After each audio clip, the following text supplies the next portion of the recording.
Ladies and gentlemen, this is Miss Cosmo 2025.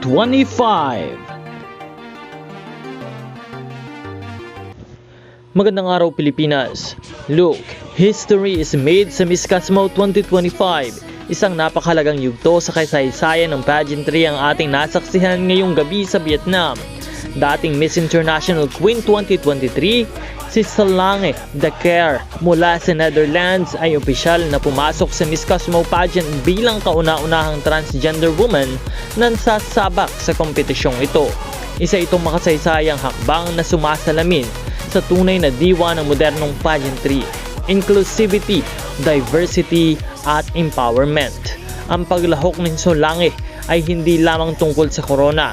Ito ay isang makapangyarihang mensahe ng tapang at representasyon.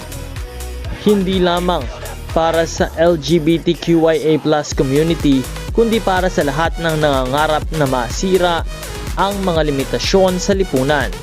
Sa kanyang presensya man lamang ay malinaw na ang Miss Cosmo ay isang pageant na handang yakapin ng pagbabago at tunay na kagandahan sa lahat ng anyo. Habang ginugunita natin ang makasaysayang sandaling ito, samantala mainit naman pinag-uusapan ng pageant fans sa buong mundo ang napakagandang performance ng ating pambato na si Miss Philippines na si Chelsea Fernandez. Sa preliminary evening gown competition ay muling pinatunayan ni Chelsea kung bakit siya ay isa sa pinaka-strongest contenders ng Miss Cosmo 2025. Suot ang Dragon-inspired evening gown na likha ng world-class Filipino designer na si Leo Almodal. Literal na nagnininga sa entablado sa bawat hakbang niya.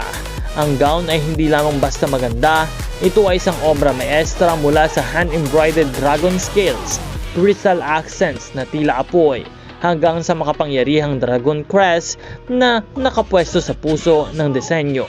Bawat detalye ay may simbolismo ng lakas, tapang at liderato.